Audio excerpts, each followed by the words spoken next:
Okay guys, twatangiye ku bworozi bw'inkwavu. Dutangiye ku gakwavu kamwe, ariko nyuma y'ukwezi uri kubona ko ari urukwavu rwiza cyane. Nyuma y'ukwezi dore inkwavu twari dufite inkwavu nyinshi, cyane ku buryo utatekereza. Uko twari dufite inkwavu, ndakeka twagize inkwavu 3 gusa. Reka nze nzibereke. Inkwavu 2 arizo zizi, nizo nyina na se.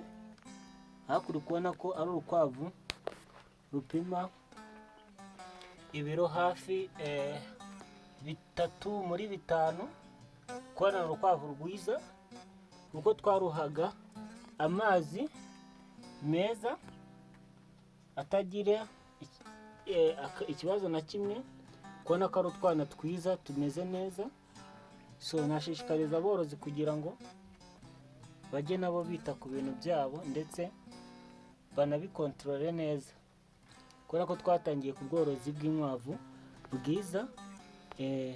Nyuma ariko urebe ibyana byazo, ni ibyana byiza cyane, ni ibyana bimeze neza. Kubona ko harimo tumaze iminsi 3 tuvutse, harimo n'izimaze ukwezi, harimo n'izimaze hafi ukwezi, izi nini. So utu duto two tumaze ibyumweru 2 hafi 3. Kubona ko two tuzi kurya neza rwose nta kibazo, kandi ko kazi kurya. Kubona ko ari ibintu byiza gusa.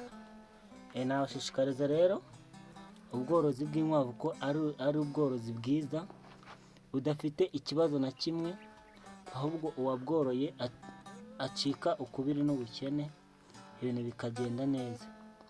So muri kubona ko zitagoye, nzigaburira inyarabasanya, nkaziha amazi, nkaziha umwanya wo kuruhuka, hakaba harimo n'akazuba kari gucamo, ibintu bimeze neza. Muri kubona ko ari ibintu byiza cyane.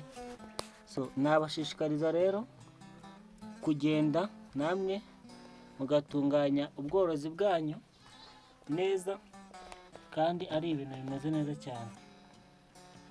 So mbashishikariza ko iyi ari video ya mbere, ko tuzagenda tugira buri munsi cyangwa se buri kwezi tuzagenda mbereka uburyo inkwavu zagiye ziyongera n'ukuntu zimaze kungana. Twatangiye ku nkwavu 2, ariko tumaze kugera ku nkwavu zishyika hafi muri 19. Kubona ko rwose ari inkwavu nyinshi, inkwavu nyinshi kandi nyinshi zibashije, ziridagadura. Ukubona ko ziba zishimye nta kibazo. Ziba ziri kwikinagura, zimeze neza, zigenda zidagadura. Kubona ko ziba zishimye, rwose.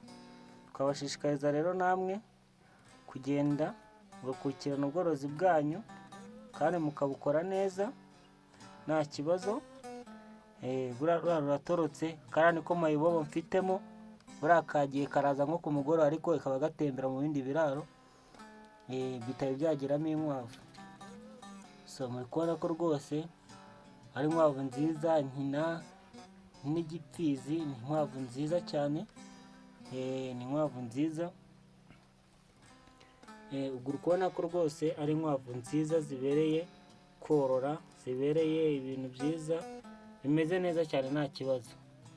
So guys, nabwira ukanda subscribe, share na comment, ibintu bikagenda neza. Mbashishikariza yuko tugiye kujya dukora ibiganiro byiza by'inkwavu, ndetse tubashishikariza no kubakorera izindi video. Mutubwiye muzidushatse mwajya twabwiye tukabahuguriraho. So muri kubona ko zinywa amazi neza rwose nta kibazo.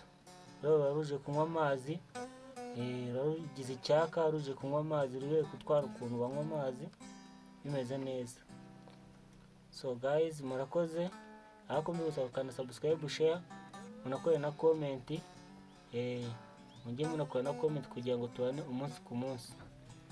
Sawa. Ubwo naho ikindi gihe tubikwategura izindi video, uburyo bw'ubworozi bw'inkwavu bumeze neza cyane. Sawa, murakoze.